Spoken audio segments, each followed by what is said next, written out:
साथियों, आप सभी का इस प्लेटफॉर्म पर स्वागत है।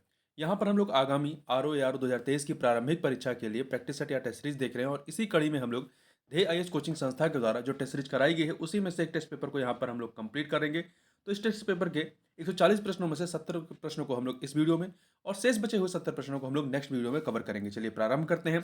इसमें पहला प्रश्न है कि निम्नलिखित में से किस एक शासक ने पाटलिपुत्र नगर की स्थापना की तथा इसे अपनी राजधानी बनाया? तो किसने बनाया था? उदयन ने, उदाइन ने। ठीक है, यह हर्यक वंश का शासक था। वह बिम्बिसार एवं अजातशत्रु के बाद मगध का शासक बना था तथा यह जैन धर्मावलंबी था। पुराणों एवं जैन ग्रंथों के अनुसार उसने गंगा तथा सोन नदियों के संगम पर पाटलिपुत्र नामक नगर की स्थापना की। किसने? उदयन ने, तथा उसे अपनी राजधानी बनाया था। आगे बढ़ते हैं। आदमगढ़ और बागोर नामक पुरास्थलों के संदर्भ में निम्नलिखित कथनों में से कौन सा या से कथन जो है वो सत्य है? तो यहाँ पर देखिए दो कथन दिए गए हैं। यहाँ पर आपके पास तीन कथन दिए गए हैं। बताना है इनमें से कौन सा या से सत्य है।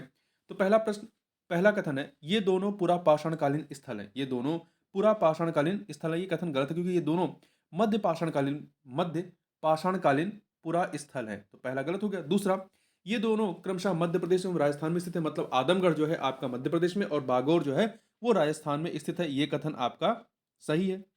दूसरा, तो यहाँ पे दूसरा वाला कथन आपका यहाँ पर सही है। तीसरा, यहाँ से प्रचुर मात्रा में हड्डी के उपकरण मिले। तो यहाँ से प्रचुर मात्रा में हड्डी के जो अवशेष हैं यहाँ से नहीं बल्कि बिहार में स्थित चिराद नामक नवपाषाणिक पुरास्थल से प्रचुर मात्रा में हड्डी के उपकरण मिले हैं, न कि आदमगढ़ और बागौर से। यहाँ से पशुपालन के साक्ष्य मिले हैं। ठीक है, आदमगढ़ और बागौर से। तो यहाँ पर केवल दूसरा कथन सही है, तीसरा भी गलत है। पहला तीसरा गलत है, तो यहाँ पे बी ऑप्शन हो जाएगा। केवल दो। अगला है चोल साम्राज्य के संदर्भ में निम्नलिखित युग्मों में से कौन सा एक सही सुमेलित नहीं है? कौन सा एक सही सुमेलित नहीं है? देखिए यहाँ पे चार कथन दिए गए हैं। पहला, चोल साम्राज्य की स्थापना किसने की थी? विजयालय या विजयादित्य प्रथम ने की थी।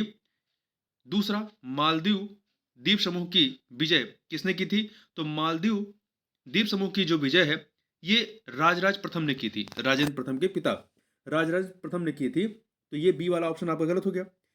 सी, चीन में दूत मंडल भेजा था किसने? राजराज प्रथम ने भेजा था। सही है। कुलोत्तुंग प्रथम ने भी भेजा था, राजराज प्रथम ने भी भेजा था, राजेंद्र प्रथम ने भी भेजा था। ठीक है, तो सी वाला सही है। गंगा कोंड चोल की उपाधि किसकी थी? राजेंद्र प्रथम की। ये भी सही है। तो यहाँ पर बी वाला सही नहीं है, बाकी अन्य जो है सभी के सभी सही है। आगे बढ़ते हैं।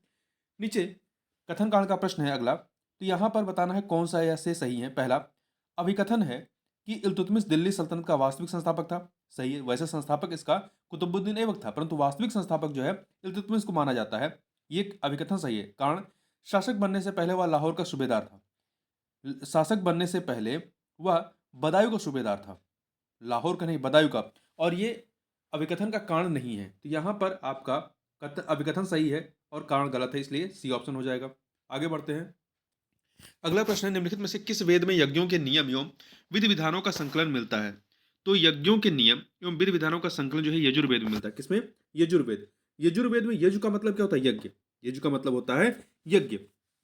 इसमें यज्ञों के नियम एवं विधि विधानों का संकलन मिलता है। इसके दो भाग हैं, शुक्ल यजुर्वेद और कृष्ण यजुर्वेद। शुक्ल यजुर्वेद को वाजसनेयी संहिता कहते हैं। क्या कहते हैं? वाजसनेयी संहिता कहते हैं।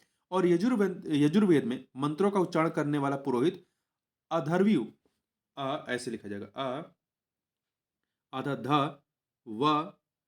अधर्व्यू कहलाता है। ठीक है, जो पुरोहित होता है।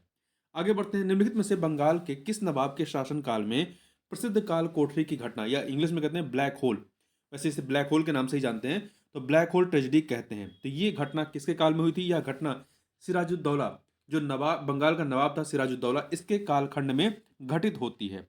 ठीक है, इस दुर्घटना में जो है 146 अंग्रेज कैदियों को एक सकरी और अंधेरी कोठरी में बंद कर दिया गया था, जिसमें से 123 व्यक्ति जो है दम घुटने की वजह से मर गए थे। आगे बढ़ते हैं। अगला है निम्नलिखित में से किस संधि के पश्चात पेशवा मराठा संगठन के वास्तविक प्रधान बन गए? तो यह संगोला की जो संधि होती है, संगोला की संधि के पश्चात। देखिए 1750 ईस्वी में बालाजी बाजीराव एवं राजा राम द्वितीय के मध्य संगोला की संधि हो गई। इस संधि के अनुसार पेशवा, उस समय पेशवा कौन थे? बालाजी बाजीराव। तो पेशवा मराठा संगठन का वास्तविक प्रधान बन गया और मराठा छत्रपति सतारा में नाम मात्र के शासक रह गए। आगे बढ़ते हैं। निम्नलिखित कथनों पर विचार करें। दो कथन दिए गए हैं, बताना इनमें से कौन सा या से कथन सत्य है। पहला, वर्ष 1792 में मद्रास के बारामहल जिले में पहली बार कर्नल रीड ने रैयतवाड़ी व्यवस्था को लागू किया था। यह कथन आपका जो है सही है। दूसरा, मुनरो ने रैयतवाड़ी व्यवस्था को पूरे मद्रास प्रेसिडेंसी में लागू किया। यह भी सही है। दो के दोनों कथन यहां पर सही है, तो यहां पे सी ऑप्शन हो जाएगा। ठीक है। रैयतवाड़ी व्यवस्था में प्रत्येक जमीन धारक को भूस्वामी मानकर उसके साथ लगान देने की शर्तें तय की गई। आगे बढ़ते हैं।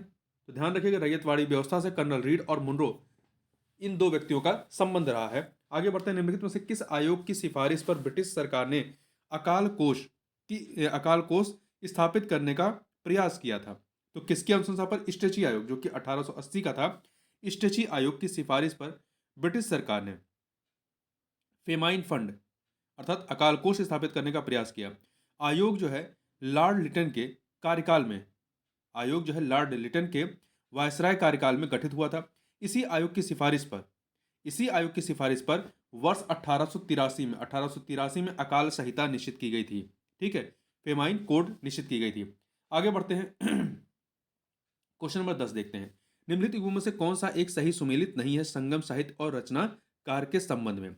देखिए, कुरुल जो संगम साहित्य इसकी रचनाकार जो थे तिरुवल्लुवर थे। ये कथन आपका सही है। दूसरा, तोलकप्पियम के रचनाकार तोलकप्पियर थे। तो यहां पर आपका बी वाला सही नहीं है। शिलप्पाधिकारकम के रचनाकार जो थे इलागो अधिगल थे। मणिमेखले के शातले शतनाथ या शीतले सतनाथ थे। आगे बढ़ते हैं। ब्रिटिश सरकार द्वारा 1928 में पेश किए गए पब्लिक सेफ्टी बिल का उद्देश्य क्या था? तो देखिए, इसका उद्देश्य ऑप्शन पढ़िए। मजदूरों, किसानों तथा अन्य श्रमजीवी वर्ग में बढ़ रहे साम्यवादी प्रभाव की समाप्ति था। देखिए, मजदूरों, किसानों तथा अन्य श्रमजीवी वर्ग में बढ़ रहे साम्यवादी प्रभाव को समाप्त करने के उद्देश्य से ब्रिटिश सरकार द्वारा 1928 में पब्लिक सेफ्टी बिल पेश किया गया। इसके कानून बनने पर 1929 में लगभग 33 साम्यवादी नेताओं को गिरफ्तार कर उन पर मेरठ षड्यंत्र केस के अंतर्गत मुकदमा चलाया गया। ध्यान रखिएगा, मेरठ षड्यंत्र केस जो है 1929 का है, 1929 का है। आगे बढ़ते हैं। निम्न युग्मों में से कौन सा एक सही सुमेलित नहीं है? भारत में सर्वप्रथम स्थापित उद्योग और किस स्थान पर ये स्थापित किए गए? जैसे लौह इस्पात उद्योग सर्वप्रथम आपका, ये इसमें बताना कौन सा सुमेलित नहीं है। ठीक है, तो लौह इस्पात उद्योग कुल्टी में स्थापित किया गया, कुल्टी में। सूती वस्त्र फोर्ट ग्लोस्टर में। ऊनी वस्त्र जो है कानपुर में। कागज उद्योग की स्थापना सर्वप्रथम जो है बंबई में नहीं हुई थी, बल्कि पश्चिम बंगाल के श्री रामपुर में हुई थी।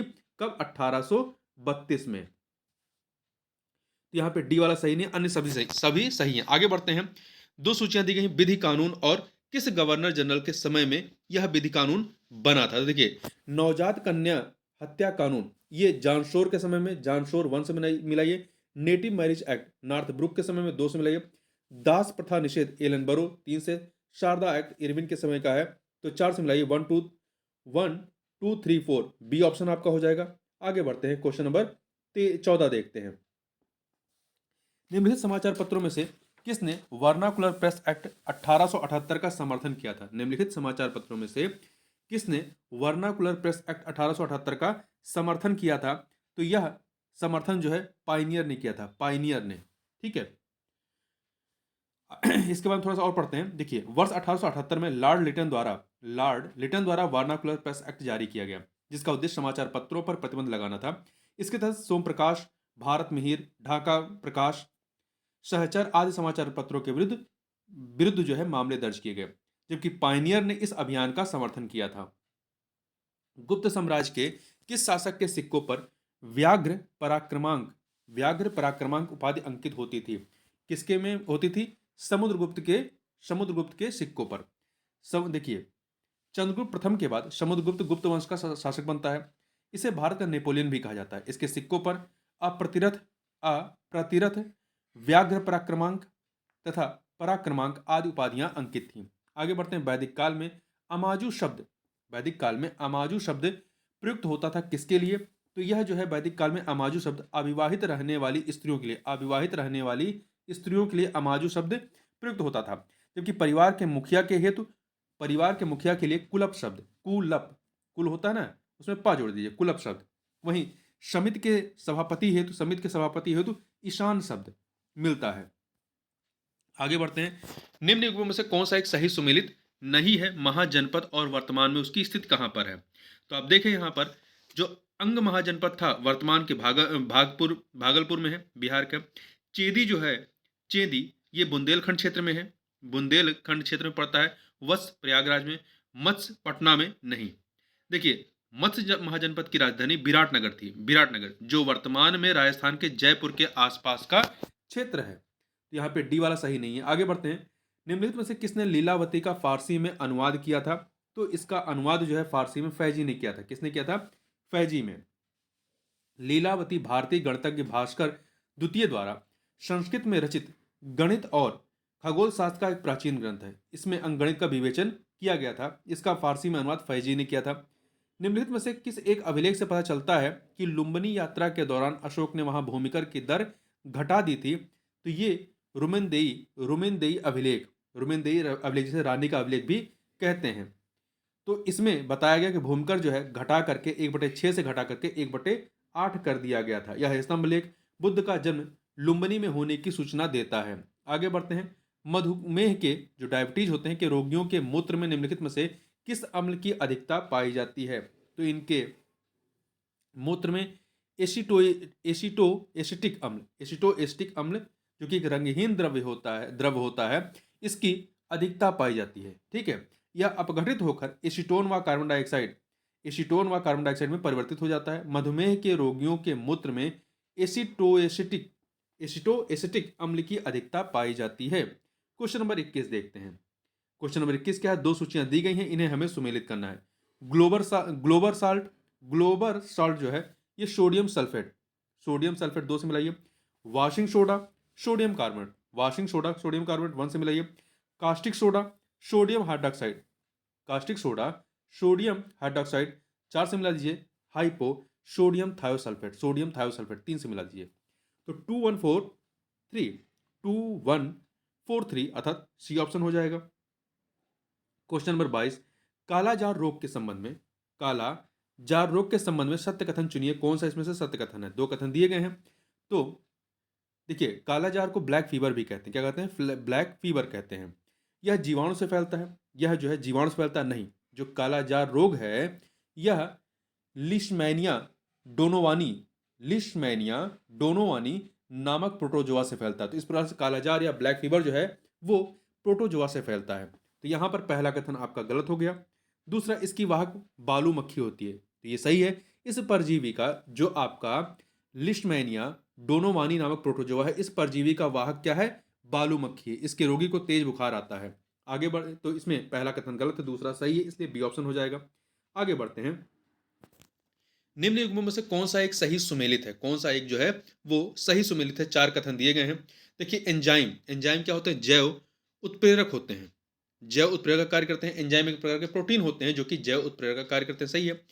न्यूक्लिक अम्ल जो होते हैं ये क्रोमेटिन जाल का निर्माण करना न्यूक्लिक अम्ल का प्रमुख कार्य होता है। पोटेशियम के बारे में बात करें। पोटेशियम शरीर में विद्युत अपघट्य संतुलन बनाए रखता है। ठीक है, मतलब जो हमारा इलेक्ट्रोलाइट बैलेंस होता है, उसे मेंटेन रखता है। तो ये 3 के तीनों कथन यहाँ पर सही, इसलिए डी ऑप्शन हो जाएगा। आगे बढ़ते हैं। 2 सूचियां दी गई हैं, पादप रोग और किस पादप से संबंधित है, तो इसे सुमेलित करना। देखिए, ग्रीन ईयर आपका बाजरा से संबंधित रोग है। ग्रीन ईयर बाजरा से। टिक्का जो है ये मूंगफली से संबंधित रोग है, मूंगफली। खैरा धान से संबंधित रोग है। और डाइबैक जो है ये आपका नींबू से संबंधित रोग है। 2 से मिला दीजिए। 4132 ए ऑप्शन हो जाएगा। फिर से देख लीजिए, ग्रीन ईयर बाजरा संबंधित है। टिक्का रोग मूंगफली संबंधित है। खैरा जो है धान संबंधित है। डाइबैक नींबू संबंधित है। आगे बढ़ते हैं। क्वेश्चन नंबर 25 देखते हैं। क्वेश्चन नंबर 25 क्या है? निम्नलिखित युग्मों में से कौन सा एक सही सुमेलित है?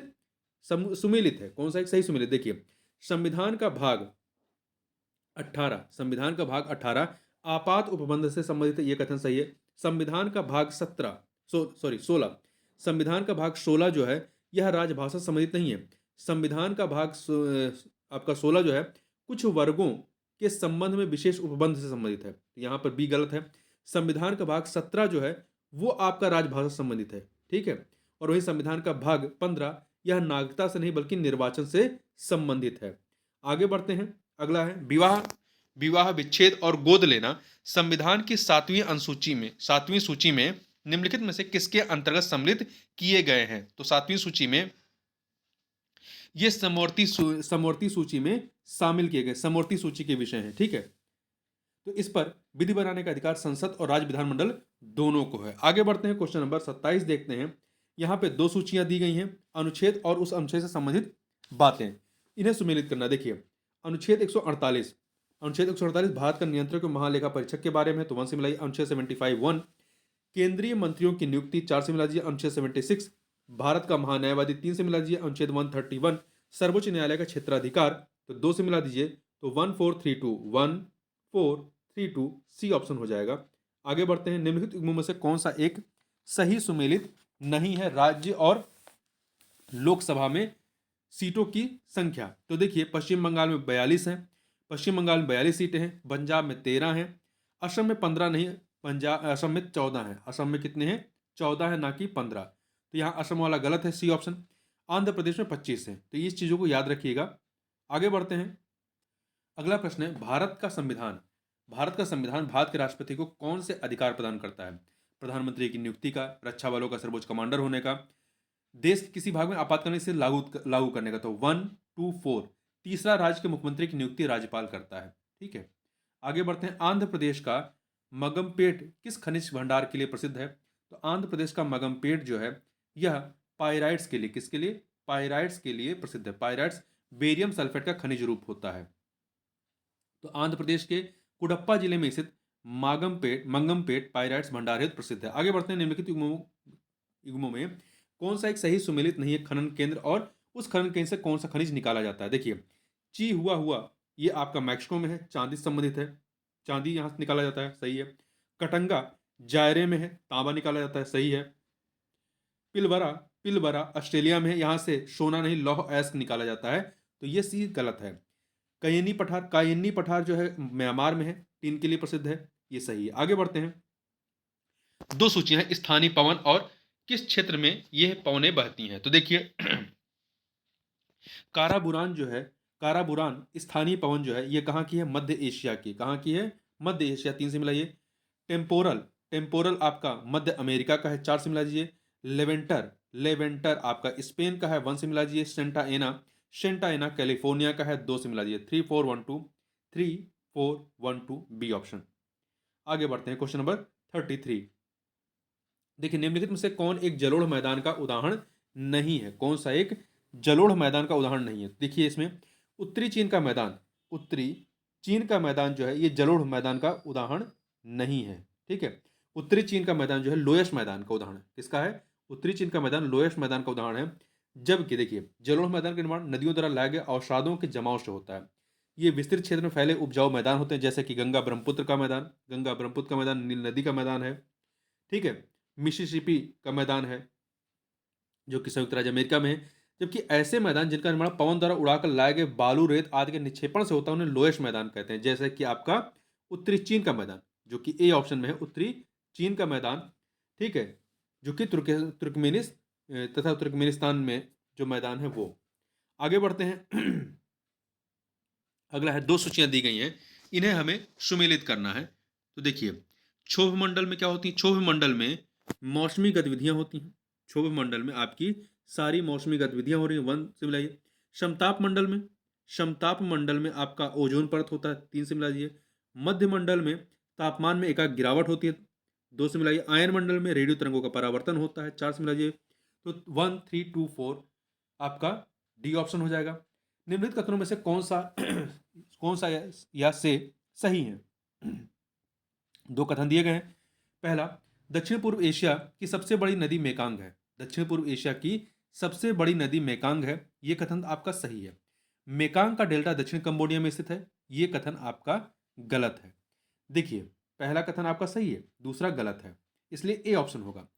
मेकांग दक्षिण पूर्व एशिया की सबसे बड़ी नदी है। इसे दक्षिण पूर्व एशिया की गंगा भी कहते हैं मेकांग को।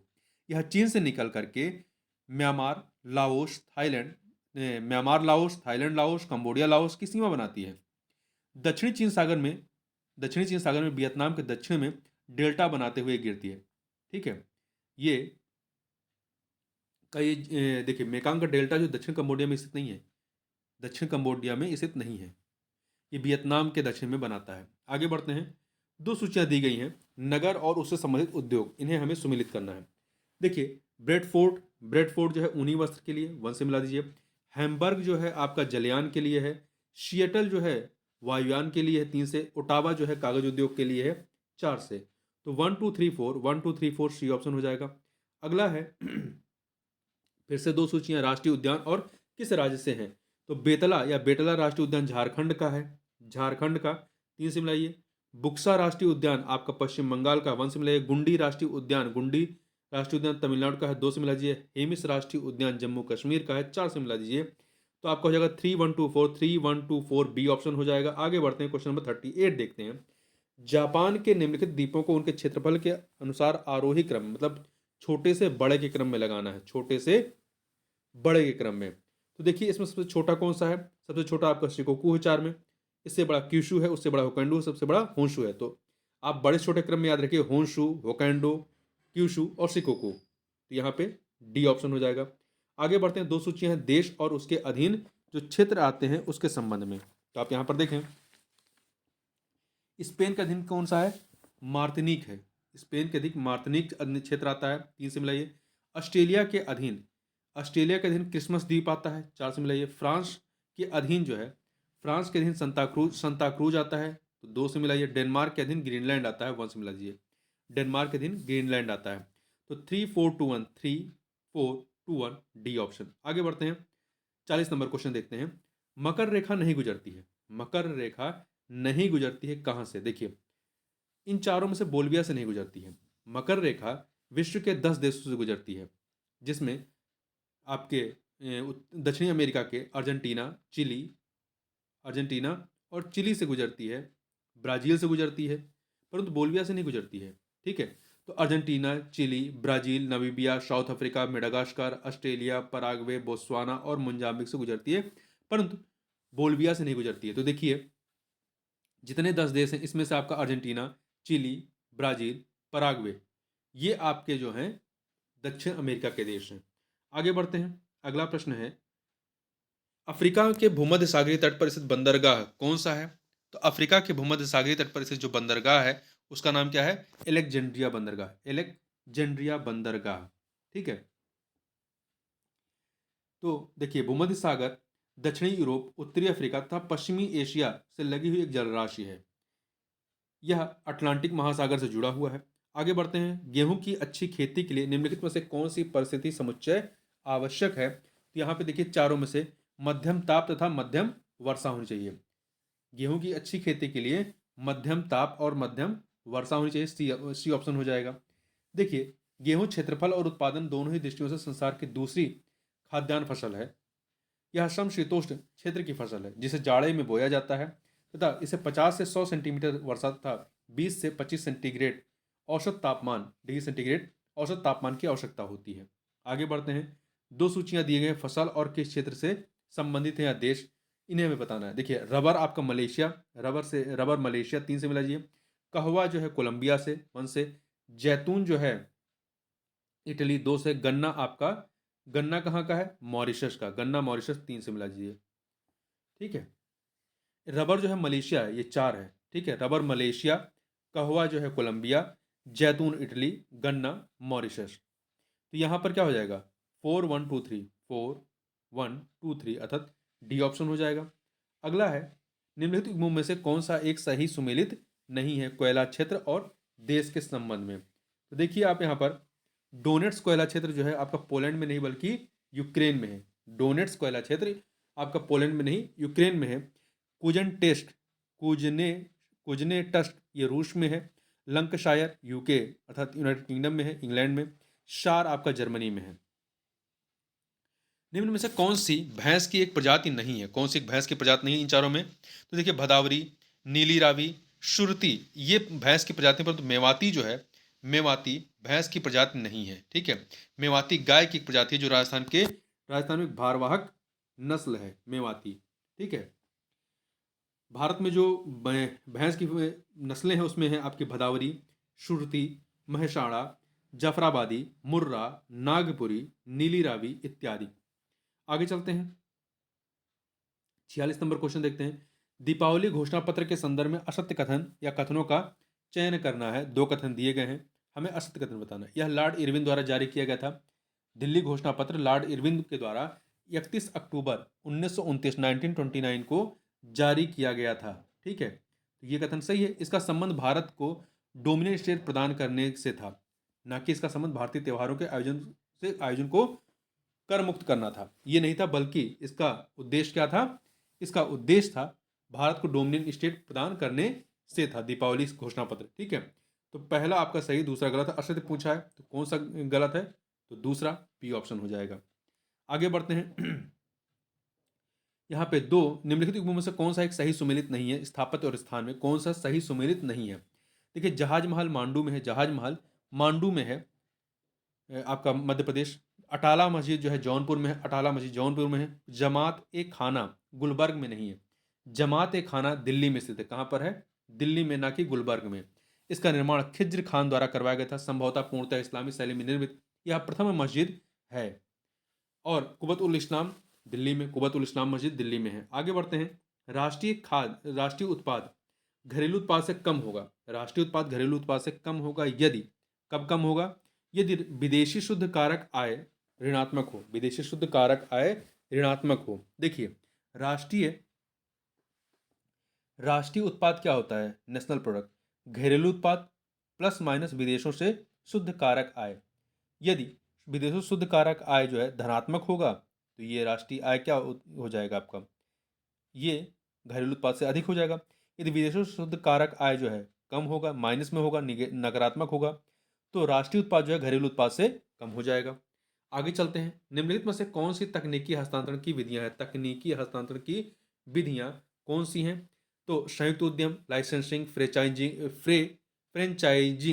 फ्रेंचाइजिंग टर्नकी कॉन्ट्रैक्ट, ये सभी के सभी हैं तकनीकी हस्तांतरण की विधियां। D option 1 2 3 4। आगे बढ़ते हैं। दांतों के इनेमल बनने और दांतों हड्डियों की सुरक्षा हेतु क्या आवश्यक है? तो दांतों के इनेमल बनने और दांतों तथा हड्डियों की सुरक्षा के लिए, एक सेकेंड, 49 के बाद 50 है। ठीक है, तो इसके लिए जो है आपका फ्लोरीन की आवश्यकता होती है। किसकी? फ्लोरीन। यहाँ 27 लिख उठा, ये 50 नंबर क्वेश्चन है। देखिए जीव शरीर में अल्प मात्रा में कई प्रकार के खनिज की आवश्यकता होती है। फ्लोरीन की सूक्ष्म मात्रा शरीर को आवश्यक होते हैं। दांतों के इनेमल बनने तथा दांतों हड्डियों की सुरक्षा हेतु फ्लोरीन आवश्यक होता है। क्वेश्चन नंबर 51 देखते हैं। 51 क्या है? दो सूचियां दी गई हैं, पदार्थ और उपयोग। पदार्थ और उसके उपयोग क्या है? देखिए क्यूनिन का इस्तेमाल मलेरिया रोग के उपचार में होता है। क्यूनिन का इस्तेमाल मलेरिया रोग उपचार, 3 से मिला लीजिए। रेशरपीन रक्तचाप को कम करने के लिए, 2 से मिलाइए। मार्फिन जो होता है दर्द निवारक, 1 से मिलाइए। एट्रोपिन जो होता है तंत्रिका तंत्र को तेज करना, 4। देखिए क्यूनिन जो होता है मलेरिया रोग के लिए होता है, क्यूनिन मलेरिया रोग के उपचार के लिए। रेशरपीन दर्द निवारक, रेशरपीन जो है रक्तचाप को कम करना, मार्फिन दर्द निवारक है। एट्रोपिन जो है ये तंत्रिका तंत्र को तेज करता है। तो 3 2 1 4 ए ऑप्शन हो जाएगा। क्वेश्चन नंबर 52 देखते हैं। निम्नलिखित युग्मों में कौन एक सही सुमेलित है रोग और कारक में? देखिए कोढ़ जो होता है ये विषाणु की वजह से नहीं, जीवाणु की वजह से होता है, ये गलत हो गया। खसरा जो होता है, खसरा रोग, ये जीवाणु से नहीं विषाणु से होता है, ये भी गलत हो गया। पायरिया जो है, पायरिया प्रोटोजोआ से होता है, ये सही है, सी वाला सही है। एथलीट फूड जो है कृमि से नहीं कवक से होता है, फंगस से। आगे बढ़ते हैं। निम्नलिखित कथनों में से कौन सा या से कथन जो है वो सत्य है? दो कथन दिए गए हैं। ठीक है, तो देखिए पहला, डॉक्टरों द्वारा एनेस्थीसिया के रूप में प्रयोग होने वाली गैस नाइट्रोजन डाइऑक्साइड है। नाइट्रोजन डाइऑक्साइड है नहीं। एनेस्थीसिया के रूप में नाइट्रस ऑक्साइड अर्थात N2O गैस का इस्तेमाल करते हैं। ठीक है, इसे लॉफिंग गैस भी कहते हैं, N2O को, नाइट्रस ऑक्साइड को। दूसरा, अक्रिय गैसें अत्यधिक क्रियाशील होती नहीं। अक्रिय गैसें जो होती हैं बहुत कम क्रियाशील होती हैं। जैसे देखिए helium, neon, argon, krypton, xenon तथा रेडॉन अक्रिय गैसें हैं। इनमें रासायनिक क्रियाशीलता का अभाव पाया जाता है। ये मुक्त अवस्था में पाई जाती हैं। इन्हें उत्कृष्ट गैस या नोबल गैस भी कहते हैं। तो दो के दोनों कथन गलत है, इसलिए डी ऑप्शन हो जाएगा। आगे बढ़ते हैं। लसिका लसिका कोशिकाएं हैं। तो लसिका कोशिकाएं क्या है? श्वेत रक्त कणिकाएं हैं तथा इनका निर्माण तिल्ली में होता है। ये श्वेत रक्त कणिका है, WBC हैं, व्हाइट ब्लड सेल, और इनका निर्माण तिल्ली में होता है। तो D option A and B. ठीक है। इनका निर्माण लसिका ग्रंथियों, तिल्ली, थाइमस ग्रंथि तथा अस्थि मज्जा द्वारा किया जाता है। बी लिम्फोसाइट तथा टी लिम्फोसाइट लसिका कोशिकाओं के दो प्रमुख प्रकार होते हैं, बी लिम्फोसाइट और टी लिम्फोसाइट। आगे बढ़ते हैं, क्वेश्चन नंबर 55 देखते हैं। सतलज नदी किस दर्रे के सहारे भारत में प्रवेश करती है? तो सतलज नदी जो है हिमाचल प्रदेश के जासकर श्रेणी में, हिमाचल प्रदेश के जासकर श्रेणी में स्थित है। और यह सतलज नदी इसी सॉरी शिप दोबारा सुन लेते हैं। शिपकिला दर्रा जो है, शिपकिला दर्रा हिमाचल प्रदेश के जासकर श्रेणी में स्थित है और सतलज नदी इसी शिपकिला दर्रे से होकर के भारत में प्रवेश करती है। निम्न पहाड़ियों का बेलिकोंडा समूह किसका एक संरचनात्मक हिस्सा है? निम्न पहाड़ियों का बेलिकोंडा समूह किसका एक संरचनात्मक हिस्सा है? तो ये है आपका पूर्वी घाट का। निम्न पहाड़ियों का बेलिकोंडा समूह जो है पूर्वी घाट का एक संरचनात्मक हिस्सा है। तो इस चीज को याद रखिएगा। ठीक है। बेलिकोंडा रेंज आंध्र प्रदेश राज्य के दक्षिण पूर्वी हिस्से में स्थित है। प्रायद्वीपीय भारत में ज्यादातर नल्लामाला पहाड़ियां, जावदी पहाड़ियां, बेलिकोंडा पहाड़ियां, पालकोंडा श्रेणी और महेंद्रगिरी पहाड़ियां आदि जैसी अवशिष्ट पहाड़ियां शामिल हैं। आगे बढ़ते हैं। दो सूचियां दी गई हैं, इन्हें हमें सुमिलित करना है झील और जिले के संबंध में। देखिए अवधी ताल जो है, अवधी ताल आपका कहाँ पे है? वाराणसी में। अवधी ताल वाराणसी में है। करेला करेला झील आपका कहाँ पे है? लखनऊ में है। अवधी ताल वाराणसी में, करेला लखनऊ में, बरुआ सागर जो है झांसी में है। 4 से दरवन झील जो है अंबेडकर नगर में है। तो ये आपका 3 हो जाएगा। 2 1 2 एक सेकेंड, ये आपका क्या हो जाएगा? अवधी ताल जो है आपका वाराणसी बनारस में है। और करेला कहाँ पे है? करेला आपका लखनऊ में, तो 1 से मिला देंगे। ठीक है। बरुआ सागर कहाँ पे है? झांसी में। बरुआ सागर कहाँ पे है? झांसी में, तो 4 से मिला देंगे। इसके बाद दरवन झील कहाँ पे है? अंबेडकर नगर में है, 3 से मिला देंगे। तो 2143 होना चाहिए ना, 2143। तो यहाँ पे इसको 2143 करिए। ठीक है। आगे बढ़ते हैं। उत्तर प्रदेश सरकार द्वारा मुख्यमंत्री सक्षम सुपोषण योजना किस राज्य बजट के अंतर्गत घोषित की गई थी? तो इसे जो है बजट 2021-22 में घोषित किया गया था, महिलाओं व बच्चों में कुपोषण की समस्या से निपटने के लिए। ठीक है। और इसके लिए 100 करोड़ रुपए की व्यवस्था की गई थी। आगे बात करते हैं। निम्नलिखित में से कौन सा युग्म सही सुमेलित है उत्तर प्रदेश कृषि निर्यात जोन और किस फसल के लिए यह संबंधित है? आगरा जो है, आगरा आलू के निर्यात के लिए है। लखनऊ लखनऊ जो है ये आम के लिए है। सहारनपुर जो है संतरा के लिए नहीं, आम के लिए है। तो यहाँ पे पहला और ए और बी सही है, ए और बी, अर्थात डी ऑप्शन हो जाएगा। आगे बढ़ते हैं। क्वेश्चन नंबर 60 देख लेते हैं। ये क्या है? गलत सुमेल कौन सा है? इसमें से कौन सा गलत सुमेलित है? देखिए मॉडर्न कोच फैक्ट्री रायबरेली में है। इंडियन पाली फाइबर्स लिमिटेड ये लखनऊ में नहीं है बल्कि बाराबंकी में है। कहाँ पर है? बाराबंकी में। भारत इलेक्ट्रॉनिक्स लिमिटेड गाजियाबाद में है। Tata Motors truck plant Lucknow में है। आगे बढ़ते हैं। दो सूचियां हैं, इन्हें सुमेलित करना है उत्तर प्रदेश के संबंध में। उत्तर प्रदेश में लोकसभा की सीटों की संख्या कितनी है? 80, 3 से मिलाइए। उत्तर प्रदेश में विधानसभा सीटों की संख्या कितनी है? 403, 2 से मिलाइए। उत्तर प्रदेश में राज्यसभा सीट कितनी है? 31, 31, इसको 4 से मिला दीजिए। उत्तर प्रदेश में विधान परिषद सीट कितनी है? 100, 1 से मिला दीजिए। तो 3241 अर्थात सी ऑप्शन हो जाएगा। ठीक है, क्या हो जाएगा? C option. आगे बढ़ते हैं। निम्नलिखित में से कौन से संस्थान लखनऊ में अवस्थित नहीं है? कौन से संस्थान लखनऊ में अवस्थित नहीं है? देखिए भारतीय विश्वविज्ञान अनुसंधान संस्थान, भारतीय विश्वविज्ञान अनुसंधान संस्थान लखनऊ में है। Birbal Sahni institute of palaeobotany ये आपका लखनऊ में है। National bureau of fish genetic resources Lucknow में। परंतु राष्ट्रीय सरकरा संस्थान NSI नेशनल शुगर इंस्टीट्यूट जो है कानपुर में है। कहाँ पर है? कानपुर में अवस्थित है। लखनऊ में क्या है? राष्ट्रीय गन्ना अनुसंधान संस्थान है। राष्ट्रीय गन्ना अनुसंधान संस्थान जो है या कह लें इंग्लिश में national institute of sugarcane research, ये लखनऊ में है, ना कि राष्ट्रीय शर्करा संस्थान। राष्ट्रीय शर्करा संस्थान कानपुर में। आगे बढ़ते हैं। उत्तर प्रदेश में स्थित किस स्थान का पूर्व नाम मैरिज कॉलेज ऑफ म्यूजिक था? किसका नाम था? भारत खंडे संगीत संस्थान। भारत खंडे संगीत संस्थान का नाम जो है, पूर्व नाम मैरिज कॉलेज ऑफ म्यूजिक था, जिसकी स्थापना 1926 में की गई थी, 1926 में। और वर्ष 1966 में इसका नाम बदल करके भारत खंडे संगीत संस्थान कर दिया गया। आगे बढ़ते हैं।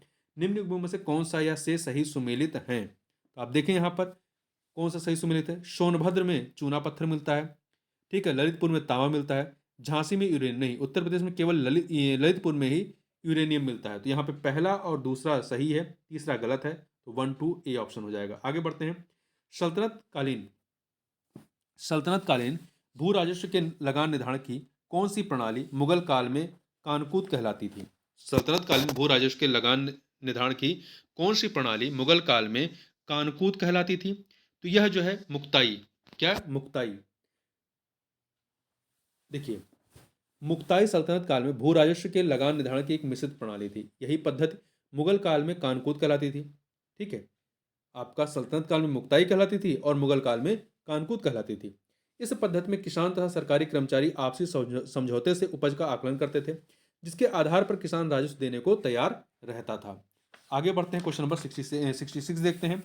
सर्वप्रथम सीमांत व्यक्ति मार्जिनल मैन की संकल्पना का प्रतिपादन किसने किया? तो सर्वप्रथम रॉबर्ट ई पार्क ने। किसने? रॉबर्ट ई पार्क ने किया। सर्वप्रथम रॉबर्ट ई पार्क ने सीमांत आदमी मार्जिनल मैन की संकल्पना का प्रतिपादन अपने लेख मानव का स्थान परिवर्तन और सीमांत आदमी, मानव का स्थान परिवर्तन और सीमांत आदमी, या इंग्लिश में कहें तो human migration and the marginal man में किया था। अगला है स्तनियों में जो स्तनी होते हैं, स्तनधारी स्तनियों में हृदय स्पंदन का नियमन किससे होता है? तो देखिए, ये इसमें जो होता है आपका हृदय में गति निर्धारक पेसमेकर की उपस्थिति।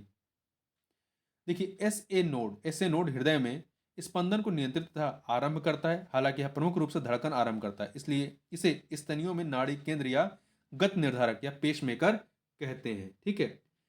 स्तनी या स्तनधारी को मैमल्स भी कहते हैं इंग्लिश में। तो यहाँ पर आपका सी ऑप्शन हो जाएगा। आगे बढ़ते हैं। रक्त का पीएच मान घटने पर HbO2 वियोजन वक्र विस्थापित होता है। किस ओर विस्थापित होता है? तो यह जो है आपका दाहिनी ओर विस्थापित होता है। देखिए, HbO2 वक्र दाईं ओर जाने का अर्थ है कि ऑक्सी हीमोग्लोबिन के विघटन की दर बढ़ जाती है। ऑक्सी हीमोग्लोबिन के विघटन की दर बढ़ जाती है। यह पीएच मान घट जाने से भी होता है तथा कुछ अन्य परिस्थितियों में भी यह दाहिनी ओर विस्थापित हो जाता है, ठीक है। तो यह पीएच मान घट जाने पर होता है। आगे बढ़ते हैं। डीएनए और आरएनए के बीच समानता क्या है? तो देखिए, दोनों समानता यह है कि ये दोनों ही न्यूक्लियोटाइड के बहुलक हैं। दोनों ही न्यूक्लियोटाइड के बहुलक हैं, ठीक है। डीएनए और आरएनए न्यूक्लिक अम्ल होते हैं जो कि न्यूक्लियोटाइड के बहुलक हैं, अर्थात ये बहुत से न्यूक्लियोटाइड से मिलकर बने होते हैं। दोनों में समान पिरिमिडीन नहीं होते, दोनों में समान शर्करा नहीं होते, ना ही दोनों गुम्फिल होते हैं, डबल स्टैंडर्ड होते हैं। आगे बढ़ते हैं। पौधों से प्रारंभ होने वाली खाद्य श्रृंखला जो छोटे जानवरों से बड़े जानवरों की ओर बढ़ती है, इसे क्या कहते हैं? इसे प्रीडेटर खाद्य श्रृंखला कहते हैं। क्या कहते हैं? प्रीडेटर खाद्य श्रृंखला कहते हैं। उत्पादक अर्थात पौधों से प्रारंभ होकर शाकाहारी छोटे जंतुओं से मांसाहारी बड़े जीवों की ओर बढ़ने वाली खाद्य श्रृंखला प्रीडेटर खाद्य श्रृंखला कहलाती है। जबकि मृत मरे हुए खाद्य पदार्थों से शुरू होकर मृतोपजीवी जीवों तथा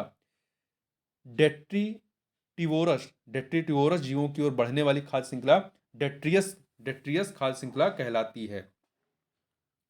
तो इस वीडियो में बस इतना ही। मिलते हैं नेक्स्ट वीडियो में, तब तक के लिए बहुत बहुत धन्यवाद।